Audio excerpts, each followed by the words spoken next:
이번에는 흡열 반응과 발열 반응의 생활 속 예시입니다.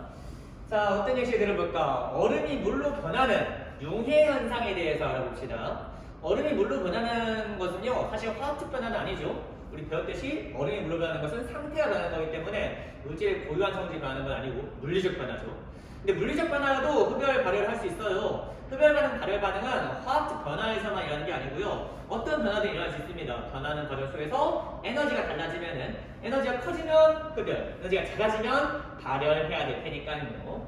자, 얼음이 물로 변하는 물리적 변화인데요. 이 과정에서 에너지가 변하게 됩니다. 얼음의 에너지가 클까? 물의 에너지가 클까? 얼음은 H2O로 이루어져 있는데 H2O들이 질서전하게 배열되어 있고요. 또 이 배열되어 있는 H2O 분자들이 자유롭게 못 움직이고 그 자리에서 진동 정도밖에 못하고 있는 상태가 바로 얼음의 모습이죠. 한편 물은 H2O들이 제법 움직일 수 있는 상태로 돌아다니고 있는 모습일 겁니다. 즉 그런 관점에서 보자면 당연히 물이 얼음보다 에너지가 높을 수밖에 없어요. 왜냐면 움직이고 있잖아. 움직이려면 당연히 에너지가 필요할 테고요. 얼음 같은 경우는 제대로 못 움직이니까 당연히 물보다는 에너지가 낮겠죠. 예를 들어서 얼음의 에너지를 50이라 칠게요. 그럼 물의 에너지는 확실하게 50보다 큰, 예를 들어서 120 정도나 멈춰보겠습니다. 자, 얼음에서 물이 되는 과정에서 에너지가 커지고 있죠. 에너지가 커지려면 어떻게 해야 돼? 주변에서 에너지를 흡수해 와야지만 얼음이 물로 변할 수 있다는 뜻이야. 얼음이 물로 변하려면 에너지가 좀 커져야 되는데 70만큼 에너지가 지금 부족한 거잖아. 주변으로부터 에너지 70을 흡수해서 물로 융해되는 겁니다. 즉 융해는 흡열일까 발열일까? 흡열 반응이죠. 왜냐하면 에너지가 더 높아지는 반응이니까. 에너지 50에서 120으로 높아지는 반응에서 주변으로부터 에너지를 흡수해야만 한다. 그렇기 때문에 얼음의 융해는 흡열 반응이에요. 마찬가지로 물이 수증기로도 변할 수 있죠. 물의 에너지가 클까? 수증기 에너지가 클까? 물은 H2 분자가 움직이는 상태고요. 수증기는 더 자유롭게 활발하게 완전히 그냥 무질서하게 움직이는 상태가 바로 수증기란 말이야. 당연히 더 활발하게 움직이는 수증기 에너지가 더 클 테고요. 얘도 수증기 에너지 300이라 칩시다. 이 50, 120, 300은 그냥 예시로 쓴 숫자일 뿐, 임의의 숫자일 뿐, 실제로 물의 에너지가 120, 수증기 에너지가 300이라는 뜻은 아니긴 해요. 어쨌든 간에 물이 수증기로 변하는 과정에서 에너지가 반드시 커져야만 하고요. 그럼 주변으로부터 에너지를 흡수해야만 한다. 주변으로부터 에너지를 180 흡수하게 되면은 수증기로 변할 수 있게 되는 거죠. 즉, 물이 수증기로 변하는 기화 현상도 마찬가지로 흡열 반응의 대표 예시를 할 수 있겠습니다. 얼음이 물로 되는 과정이 융해인 거고 물이 수증기로 변하는 과정은 기화라고 하죠. 융해와 기화는 화학적 변화는 아니지만 물리적 변화임에도 에너지가 변하는, 에너지를 흡수하는 변화이기 때문에 흡열 반응이라고 할 수 있다.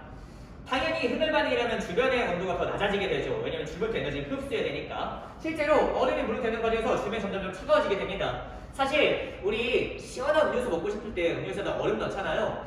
얼음에 의해서 음료수가 차가워지는 원리는요. 일단 얼음의 온도 자체가 낮잖아요. 열은 온도가 높은 곳에서 낮은 곳으로 흐르거든요. 그래서 얼음 쪽으로 열이 이동하는 과정에서 주변이 차가워지는 것도 있고 또 무엇보다도 얼음 자체가 또 녹을 거 아니야. 얼음이 녹는 과정 속에서 주변부터 열을 뺏어오게 된다. 그러면 주변에 있는 음료수의 온도는 낮아져서 음료수가 시원해지는 원리인 겁니다. 마찬가지로 물이 수증기로 기화되는 현상도 흡열 반응으로서 이 원리를 이용하면 주변을 시원하게 만들 수 있습니다.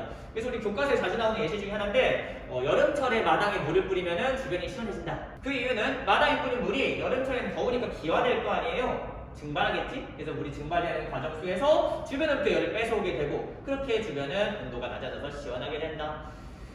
그리고 주사 맞을 때 우리 알코올솜으로 피부를 소독하잖아요. 이 알코올솜이 피부에 닿으면 피부가 차가움을 느끼게 됩니다. 그 이유, 알코올솜에 묻어있는 이 알코올이 굉장히 휘발성이 커요. 잘 기화되는 액체거든요. 그래서 기화되는 과정에서 주변부터 열을 뺏어와야 돼. 아까 말했듯이 액체가 기체로 되는 기화되는 과정은 항상 주변부터 열을 뺏어오는 흡열 반응이기 때문입니다. 그래서 우리 피부로부터 열을 뺏어오면서 기화하게 되는 거고 피부는 열을 뺏겼으니까 당연히 차가움을 느끼게 되는 거죠. 이와 같이 물리적 변화도 마찬가지로 흡열 반응일 수 있다. 방금 우리 전 영상에서 말했듯이 어느 한 반응이 흡열 반응이면은 그걸 역으로 돌아가는 역반응은 반드시 발열 반응이거든요. 흡열 반응의 역반응은 발열 반응, 발열 반응의 역반응은 흡열 반응. 즉 얘를 거꾸로 수증기에서 물로 가고 물에서 얼음으로 가면 당연히 그거는 발열 반응이겠지. 수증기가 물로 가는 과정을 우리는 액화라고 합니다. 액화는 발열 반응이야. 왜? 수증기가 물로 들려면은 300의 에너지에서 120이 돼야 되는 상황이기 때문에 자기가 가질 때 에너지 180을 버려내야 돼. 에너지 180이 주변을 뿜어져 나오면서 뿜뿜 뿜어져 나오면서 주변은 더 온도가 높아지게 될 겁니다. 마찬가지로 물이 얼음으로 되는 과정에서 에너지를 70만큼 주변에 버려내야 되고 그렇게 발열 반응이 일어나는 거죠. 드라이 아이스도 마찬가지예요. 드라이 아이스가 굉장히 차갑잖아요. 드라이 아이스는 CO2 분자, 이산화탄소 고체 상태일 때를 우리는 드라이 아이스를 하거든요. 이 드라이 아이스, 고체 상태에서의 에너지를 예를 들어서 뭐 10이라고 칩시다. 실제 값이 10이란 건 아니고 이 드라이 아이스는 액체가 되지 않고 바로 기체로 변하는 성질을 가지고 있습니다. 이 고체 이산화탄소가 기체 이산화탄소로 한 번에 변하는 이러한 과정을 우리는 승화라고 하죠. 승화. 당연히 고체 CO2보다는 기체 CO2가 훨씬 더 에너지가 클 거 아니야. 고체 CO2는 CO2 분자들이 질서정에 배열된 채로 제대로 못 움직이면서 제자리에 진동만 하고 있는 상태란 말이야. 근데 반면 기체 CO2는 완전 무질서하게 돌아다니는 굉장히 에너지가 큰 상태이기 때문에 이 기체 CO2 에너지 뭐 예를 들어서 400이라고 칩시다. 즉 고체 CO2가 기체 CO2로 승화되는 과정에서 에너지가 10에서 400으로 변해. 그럼 어떻게 해야 돼? 390의 에너지를 흡수해야만 해. 그 주변으로부터 에너지 390 흡수하는 과정에서 주변은 굉장히 차가워진다는 거야. 그래서 드라이스가 차가워. 아까 말했듯이 드라이스 아이스 자체가 온도가 낮은 것도 있지만 얘가 승화하는 과정이 바로 흡열 반응이기 때문에 주변이 굉장히 차가워지게 된다. 그래서 베스킨라빈스 주문하면은 드라이 아이스 넣어가지고 포장하잖아요. 이 드라이 아이스가 승화되는 과정에서 주변에 있는 에너지를 흡수하게 되고 주변이 차가워지기 때문입니다. 자, 이렇게 물리적 변화뿐만 아니라 화학적 변화도 당연히 흡열 반응, 발열 반응이 있을 거 아니야. 이번에 화학적 변화에서의 흡열 반응 예시 한번 들어보도록 하겠습니다. 광합성. 자, 광합성 같은 경우에는 이산화탄소랑 물이 만나서 포단과 산소가 만들어지는 반응이잖아요. 그래서는 666이었고 이 반응, 흡열 반응일까 발열 반응일까? 흡열 반응은 에너지를 흡수하는 반응이고 발열 반응 에너지를 뿜어내는 반응이야. 이 반응이 일어나기 위해서는 반드시 에너지를 흡수해야 돼. 이 반응은 특히 우리 이미 익히 알고 있듯이 빛 에너지를 흡수하는 반응이죠. 즉, 이 반응물들의 에너지보다 이 생성물 에너지가 더 큰 상태란 뜻이야. 예를 들어서 이 에너지, 이 반응물들의 이 총 에너지가 500이라 칠게. 근데 이 생성물들의 에너지 총합이 1500인 거야. 그럼 어떻게 해야 돼? 에너지 1000만큼을 흡수해야지 이 반응이 일어날 수 있겠죠? 그 1000만큼의 에너지를 빛의 형태로 써. 이게 빛이란 뜻이야. 빛의 형태로 써 에너지를 흡수하는 반응이기 때문에 이 광합성은 대표적인 흡열 반응이라고 할 수 있는 거죠.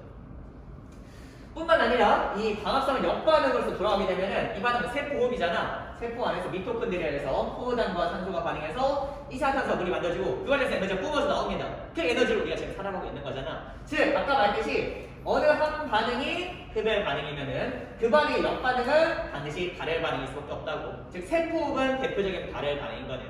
광합성은 흡열 반응, 세포호흡은 발열 반응. 왜? 세포호흡은 여기서 여기로 되는 건데 1500 에너지에서 500으로 되는 거잖아. 그럼 어떻게 해야 돼? 에너지를 1000만큼 버려야겠지. 에너지를 뿜어낸단 말이야. 그 1000만큼 에너지가 뿜어져 나오니까 발열 반응이라고 할 수 있겠다. 자, 이와 같이 생활 속의 여러 가지 흡열 반응, 발열 반응을 설명해 봤는데요. 유인물에 있는 내용들을 한번 읽어보면서 정리해 보도록 하겠습니다. 유인물 24번에 흡열 반응과 발열 반응의 예시. 일단 흡열 반응의 예시 아까 말했듯이 기화, 융해, 화학적 변화는 아니지만 물리적 변화로서 흡열 반응이라고 할 수 있겠습니다.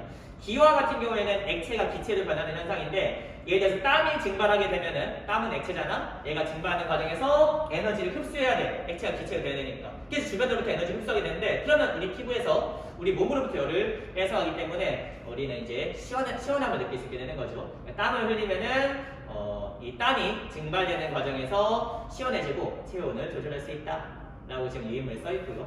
마찬가지로 융해, 아까 말했듯이 얼음이 녹아서 물이 되는 현상, 고체가 액체되는 걸 융해라고 하는데 이 융해되는 과정도 당연히 에너지를 흡수하는 흡열 반응으로서 음료 속 얼음이 녹게 되면은 이 얼음이 녹는 과정에서 주변에 있는 에너지를 뺏어 오니까 음료는 에너지를 빼앗겨서 시원해지게 되는 거였죠. 광합성도 대표적인 흡열 반응 예시로서 말을 그대로 광합성 하려면 빛을 흡수해야 되잖아. 빛 에너지를 흡수해야 되는 거잖아요. 그래서 광합성도 흡열 반응의 대표 예시할 수 있겠습니다. 지금 유인물에는 흡열 반응 예시가 5가지 써 있거든. 근데 방금 얘기했듯이 광합성, 기화, 융해는 원리 자체가 굉장히 단순하면서 쉽고 여러분들이 이해할 수 있잖아요. 근데 우리 유인물에 써 있는 질산 암모늄의 용해 반응이랑 수산화발효과 염화암모늄의 화학 반응, 얘들 대표적인 흡열 반응인데 얘네들은 사실 그 원리를 좀 이해하기가 어렵거든요. 그래서 1학년 수준에서 이해하기 어려워서 그냥 이런 예시도 있다 정도로만 기억해 두시면 충분할 것 같습니다. 간단히 한번 설명해 보자면요. 질산암모늄의 용해 현상이랑 용해가 뭘까? 융해랑 다른 거야. 융해는 고체에서 액체로 녹는 것을 용해라고 하고요. 용해는 어떤 물질이 다른 물질에 녹아 들어가는 현상을 용해라고 해요. 예를 들어서 우리 지금 이름에 나와있듯이 질산암모늄 용해 반응이랑 비커에다가 물을 넣어두고요. 물. 여기다 질산암모늄이 고체거든요. 이 질산암모늄을 녹이는 겁니다. 이게 지금 용해인 거야. 이 용해도 당연히 변하거든요. 왜냐면 원래 질산암모늄이 고체였는데 얘를 물에도 녹이면 더 이상 고체 모습을 존재하지 않을 거 아니야. 수용액이 되는 거죠. 이렇게 상태가 변하게 되면은 아까 말했듯이 상태에 따라서 또 에너지가 달라지는 거거든. 에너지가 달라지면 달라진 만큼 에너지를 흡수하거나 방출해야겠지. 그래서 이 질산암모늄이 물에 녹아 들어가는 이 과정도 마찬가지로 흡열 반응이다. 그래서 이 질산암모늄 물에 녹이잖아. 흡열 반응하면 어떻게 돼? 주변으로부터 에너지를 흡수하게 되고 주변은 차가워지게 되죠. 그래서 이 질산암모늄을 물에 타는 현상을 이용해서 주변을 시원하게 만들 수 있고, 이 원리를 이용한 사례가 냉찜질 팩이죠. 이 팩에 물이랑 이제 질산암모늄이 있는 거야. 근데 장치에 누르면은 질산암모늄이 물에 빠지면서 흡열 반응이 일어나게 되고 주변이 시원해지는 그런 현상을 이용하는 생활 속 예시인 겁니다. 맨 마지막에 나와 있는 예시, 수산화 바륨이랑 염화암모늄의 반응, 이것도 대표적인 흡열 반응인데요. 이 반응 자체를 달달달 외우는 건 아닙니다. 이 반응이 사실 교과서에도 나와 있고 또 시험에도 굉장히 잘 나오는 엄청 유명한 실험이거든요. 시험에 엄청 잘 나오는데도 외울 필요 없는 이유는 시험에서 무식하게 수산화 바륨이랑 염화암모늄의 반응이 흡열이냐 발연이냐 이렇게 외워서 푸는 문제가 나오지 않고요. 수산화 바륨과 염화암모늄을 섞었다. 이때 주변의 온도가 낮아졌다. 이런 식으로 이건 흡열인 근거를 제시해줘. 온도 낮아졌다고? 온도 낮았으면 흡열 반응인 거잖아. 이처럼 흡열 반응인 것을 알 수 있게끔 힌트를 주기 때문에 여러분들은 뭐 하나하나 얘가 흡열이야, 얘가 발열이야 이렇게 외우는 게 아니라 우리 방금 원리를 배웠던 융해라든지 기화, 광합성 이 정도는 뭐 당연히 알고 있어야 돼. 이거는 외운다는 말도 좀 민망한데 원리 자체가 뻔하잖아. 광합성은 빛이 흡수하는 거니까 에너지를 흡수하는 거고, 마찬가지로 얼음이 물대는 거, 물대면서 분자가 굉장히 활발하게 움직인다는 자체가 에너지가 커지는 반응이니까 흡열 반응인 거죠. 이처럼 원리를 이해하는 반응들은 딱 힌트를 안 주고 그냥 얘가 흡열이냐 발연이냐 물어볼 수 있거든요. 근데 이런 염화암모늄과 수산화 바륨 간의 반응, 이런 것들이 여러분들이 원리를 이해할 수 없잖아요. 원리 이해할 수 없는 반응들은 외울 필요가 없다. 그냥 문제에서 대놓고 얘네들을 반응시켰더니 주변 온도가 낮아졌다. 뭐 이런 식으로 흡열 반응에 힌트를 준다고. 그래서 얘가 흡열인지 발연인지를 달달달 외울 필요는 없다. 근데 이 반응이 뭔지 간단히만 한번 살펴볼게요. 이 수산화 바륨과 염화암모늄이 어떻게 화학 반응하는지 이 실험이 교과서에 나와 있습니다. 자, 어떤 실험이냐면요. 나무 토막을 준비해. 이렇게 나무 토막 뭐 그냥 판자 같은 걸 준비하는 뜻이야. 이 위에다가 물에 적신 거름종을 올려놓고 하겠습니다. 지금 물에 조금 젖어있는 거름종이야. 그리고 그 위에 비커를 놓는 거야. 비커. 지금 뭐 어려운 실험 아니죠? 그냥 나무 토막 위에다가 물이 묻은 거름종을 올려놓고 그 위에 지금 비커 올려놓은 거야. 이 비커에다가 우리 주인공인 수산화 바륨이나 염화암모늄을 집어넣는 거죠. 다시 말하면 수산화 바륨, 염화암모늄 이런 거 외울 필요도 없어. 나도 잘 못 외워. 중요한 게 아니야. 근데 이 둘을 넣게 되면요, 이 둘이 반응하면서 아까 뭐라 했어? 흡열 반응하게 된다고. 이 둘이 만나게 되면은 에너지가 더 높아지는 흡열 반응이라 하게 돼요. 흡열 반응하려면 주변으로부터 에너지 흡수해야겠지. 그 주변에서 에너지 뺏어와. 누구한테 뺏어오겠어? 여기 주변에 있는데 뺏어오는 과정에서 여기 지금 물이 묻어있잖아. 이 물이 열을 뺏기는 거야. 물이 열을 뺏기면서 온도가 낮아지면 어떻게 돼? 얼음을 변하겠지. 그래서 물이 얼어서 여기가 꽁꽁꽁 달라붙어서 비커랑 나무 토막이 달라붙게 되는 거야. 그래서 이 반응한 다음에 이 비커를 자꾸 올리잖아? 그럼 비커가 올라가지 않고 나무 토막 전체가 그냥 다 같이 올라가는 그런 현상을 관찰할 수 있습니다. 자, 그래서 시험 문제 이렇게 나온다는 거지. 수산화 바륨과 염화암모늄을 넣고 비커를 들어올렸더니 나무 토막째로 올라왔다. 이때 이 반응은 흡열 반응인가 발열 반응인가? 그러면 사실 얘가 흡열인지 발열인지 안 외워도 들어올렸다는 것은 얘가 얼었다는 뜻이고, 얼었다는 것은 열을 뺏겼다는 뜻이니까 즉 이 반응은 흡열 반응이구나, 이런 식으로 외우지 않고도 맞출 수 있다는 거죠. 자, 바로 안에 들어가서 이번 발열 반응의 예시입니다. 발열 반응의 예시에서도 아까 했던 우리 응고, 액화 이런 거는 뭐 당연하게도 발열 반응인 거, 얼음과 물, 수증기의 에너지를 비교하면 쉽게 맞출 수 있을 테고요. 세포호흡은 광합성이 역반응이기 때문에 광합성이 흡열 반응이니까 세포호흡은 당연히 발열 반응일 수밖에 없는 거지.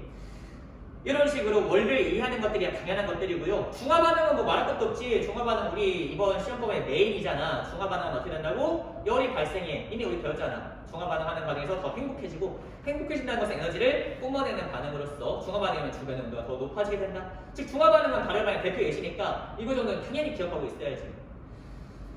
그 외에 또 어떤 게 있나요? 연소? 연소가 뭔데? 불나는 반응인데 불나는 반응이 흡열인지 발열인지도 모르면 그거는 사실 화학을 배웠다고 할 수 없지. 불나는 반응이 왜 불이 나? 연소가 일어나는 과정에서 탈물질이 이산화탄소로 변하게 되고 이산화탄소가 되면 더 행복해진단 말이야. 그 물질이 안정화돼 에너지가 낮아져. 에너지가 낮아진다는 것은 에너지를 뿜어내고 이때 뿜어내는 에너지가 빛과 열의 형태로 뿜어져 나오는 이런 반응을 우리는 연소 반응이라 하죠. 당연히 연소 반응도 발열 반응이다. 또 좀 주목해볼 만한 발열 반응 예시, 철의 부식, 이 철이 녹쓰는 과정도 발열 반응이거든요. 사실 철이 녹쓰는 게 발열인 것을 여러분들이 일반적으로 체감하기 좀 어려울 수도 있어. 왜냐하면 철이 녹쓰는 현상 자체가 굉장히 느린 반응이기 때문에 엄청 오래 걸립니다. 그래서 오래 걸리기 때문에 얘가 막 발생하는 열을 여러분들이 체감하기가 사실 쉽진 않거든. 근데 철의 부식을 빠르고 또 직접적으로 확인할 수 있는 그런 장치가 있습니다. 바로 손난로. 여러분들 요즘 많이 손난로 가지고 다니잖아. 나도 가지고 다니고. 이 손난로 안에는 제가 뭔가 가루 같은 것들이 들어있죠. 이 손난로 안에 철가루가 사실 들어있는 거야. 이 철가루들이 굉장히 조금조금하게 많이 들어있기 때문에 철가루가 공기 중에 있는 산소와 만나서 철이 부식하게 되고 산화하게 되고 이 과정에서 아까 말했던 철의 부식은 발열 반응이거든. 주변의 에너지를 뿜어낸단 말이야. 방출한단 말이야. 그 에너지가 열로서 작용해서 우리는 철가루 손난로를 이용해서 따뜻함을 느낄 수 있는 거였죠. 그 외에 염화칼슘의 용해, 산화칼슘의 용해 이런 것들도 대표적인 발열 반응인데요. 이게 좀 여러분들이 좀 의아해하는 게 용해가 아까 마치 녹아 들어간 현상인데 용해 아까 질산화분의 용해는 어땠어? 냉찜질 폐기로서 흡열 반응이 예시였잖아. 근데 염화칼슘과 산화칼슘의 용해는 또 발열 반응이네. 즉 용해 반응은 항상 흡열, 항상 발열이 아니야. 어떤 물질이 용해되냐에 따라서 흡열일 수도 있고 발열일 수도 있다. 그걸 어떻게 합니까? 사실 그건 1학년 수준에서 알 수 없어. 그 원리 자체를 지금 1학년에 다루진 않기 때문에 사실 이런 용해 반응이 흡열인지 발열인지는 사실 외워서 하거나 물론 나는 외우는 문제는 안 되지만 이제 시험 문제에서 이 용해되는 과정에서 주변 온도가 어떻게 되는지에 대한 힌트를 줌으로써 얘가 흡열인지 발열인지 이제 간접적으로 맞추는 형태로 문제가 나오는 거지 얘네들이 뭐 하나하나 다 외울 필요는 없어. 근데 약간 이제 조금 팁을 주자면은 보통 암모늄염이라고 해서 이 암모늄이 들어가 있는 고체가 이제 반응할 때는 보통은 흡열 반응해. 지금 당장 우리 흡열 반응 예시 보면은 질산 암모늄이 녹으면 용해되면은 흡열하게 되고요. 마찬가지로 수산화반응과 염화 암모늄이 화학 반응하면서 또 흡열했었잖아. 이처럼 암모늄이 들어가 있는 물질들이 보통 반응할 때는 흡열하는 반응들이 좀 많이 있는 편이긴 합니다. 항상 그런 건 아니야. 마찬가지 밑에 예시 보면요. 염화칼슘의 용해, 산화칼슘의 용해도 지금 대표적인 발열 반응 예시가 써있잖아. 얘네 공통점은 뭐야? 얘들은 칼슘염. 이 칼슘이 보통 껴있는 애들이 용해되는 과정에서는 보통 발열 반응으로서 주변이 더 따뜻해집니다. 실제로 염화칼슘의 용해는 우리 제설제로 많이 이용하거든요. 제설제가 뭔데? 눈 녹이는 물질이잖아. 눈이 너무 많이 내려가지고 쌓였을 때 이제 뭔가 가루를 뿌리죠. 이 가루에 의해서 이제 눈이 녹게 되는데요. 그 가루의 정체가 바로 염화칼슘입니다. 이 염화칼슘은 물에 녹는 과정에서 열을 방출하는 발열 반응을 하게 되거든요. 그러니까 눈에다가 염화칼슘을 뿌리면은 이 염화칼슘이 눈에 이제 파묻히면서 물과 반응하는 과정에서 발열해서 열이 발생하게 되고 그 열에 의해서 눈이 녹고 녹은 눈에 의해서 물이 만들어지고 그 물에 또 녹으면서 또 열이 발생하고 이러한 과정 속에서 눈을 녹일 수가 있는 거였습니다. 그래서 맨 마지막 줄 용해 반응의 경우에는 물질의 종류에 따라서 흡열할 수도 있고 발열할 수도 있기 때문에 용해는 흡열이지 용해는 발열이지 이렇게 외우시면 안 되고요. 외울 필요도 없고요. 선생님이 아까 얘기했듯이 원리를 우리가 알고 있는 뭐 광합성이라든지 세포호, 기화, 용해, 중화 반응 뭐 이런 것들은 이제 당연히 외우는 정도가 아니라 그냥 뭐 당연히 알고 있어야 되는 것들이고요. 그 외에 나머지 원리를 모르는 것들은 이제 간접적으로든 직접적인 힌트를 주니까 외우지 않고 문제를 통해서 흡열인지 발열인지를 추론하면 되겠습니다.